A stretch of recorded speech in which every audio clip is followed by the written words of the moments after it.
Hello everybody, My name is Anne Kjærgaard, and I'm Lene Rosenmeier. and together we coordinate the Reline group on plain language. Unfortunately, we could not join you in Nyborg today, so we decided to make a video presentation for you instead. In the presentation, we will tell you about our group, who we are, and also about the plain language tradition in Denmark. Before we say goodbye to you all, we also have a little surprise for you, but more about that later.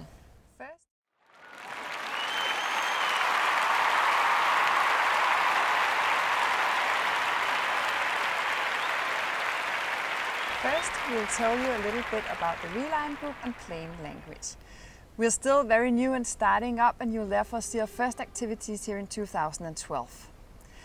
In the group, we are particularly interested in language and text from the perspective of private citizens. And some of the overall questions that we would like to address are questions such as: what is the status of legal texts in Denmark? Do organizations continuously make sure that the target groups understand their texts? And if they do that, how do they do it? Why is accessibility of the legal language an issue at all? What happens when private citizens are confronted with legal texts? Are legal language and texts appropriate and functional from the perspective of the private citizen? Can legal language and legal texts be improved so that they become easier to understand to people without any particular knowledge on law? And what does it take to make such improvements?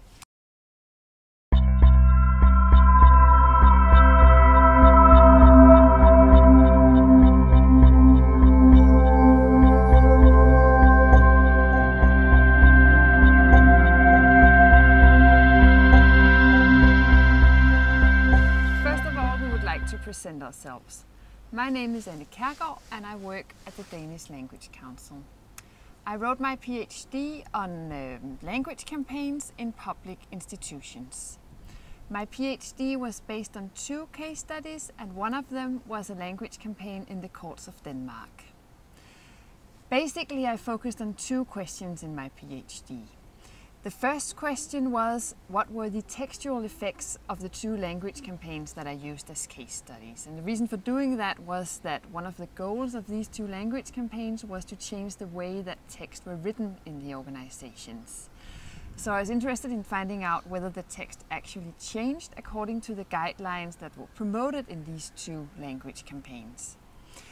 The second question that I was interested in was, how can these textual effects be explained, or maybe rather the lack of textual effects, because it turned out that the text hadn't actually changed that much as a result of the language campaigns. In answering this question, I looked at the campaigns in their broader organizational context, and I identified a number of structural and cultural and individual factors that could somehow help explaining why the language campaigns hadn't had the impact that you could expect that they would have had.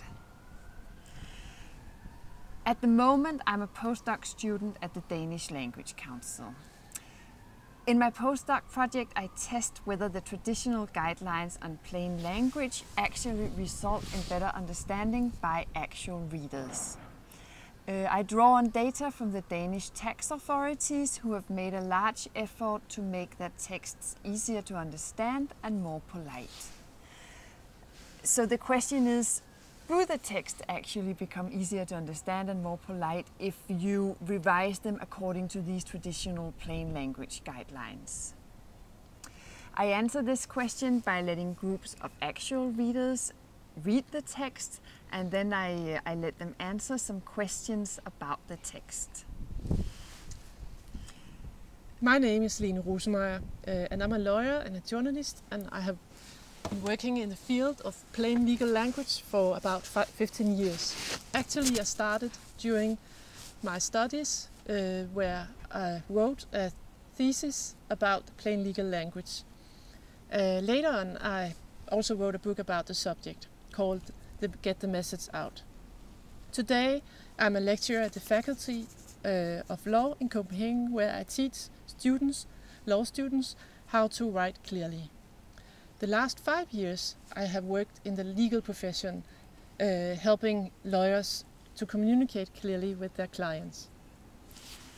Now we'll move on to say a little about the plain language tradition in Denmark. The beginning of modern plain language work in Denmark is typically taken to be the Ministry of Justice guidelines from 1969. These guidelines are about language in laws and regulations.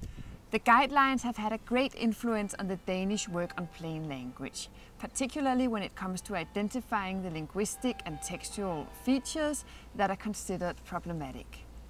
Generally speaking, the Danish plain language tradition has been very practice-oriented. The purpose has been to teach writing employees in public institutions and private firms how to write better. So generally, there hasn't been a lot of research within the field. As a consequence, a lot of practical work on plain language is still very inspired by early work on plain language, such as the Ministry of Justice guidelines from '69. Many writing employees are still recommended to avoid the passive voice and to write short sentences. Such guidelines are not necessarily wrong, but this approach does raise a lot of questions. One question is if the traditional plain language guidelines are up to date. Are features such as the use of the passive voice and the use of long sentences, for example, still the main problem in texts that are written today? Another question is what it actually takes to make a text easy to understand to the readers. Is the work on plain language focusing on the most relevant features when it comes to making the reader understand the text? Another question that could be asked is, does the work on plain language in organizations actually have the intended effects? Do writing employees actually change their writing when confronted with a language campaign at their workplace? What does it take to change people's writing habits and to carry out successful work on plain language in organizations? In other words, we think that the Danish tradition on plain language presents us with a lot of interesting questions. We hope that we can help answering some of these questions, and in doing that, maybe we will be able to inspire and maybe even to improve the practical work on plain language in Denmark. So basically, this is what we focus on in our group, and we hope you'll join us. And now to those of you who have been waiting patiently for the promised surprise that we mentioned in the beginning of the video.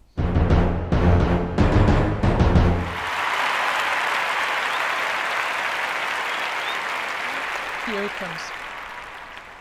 Actually, we are right now working intensively on a conference on plain legal language, which will be held in Copenhagen in October.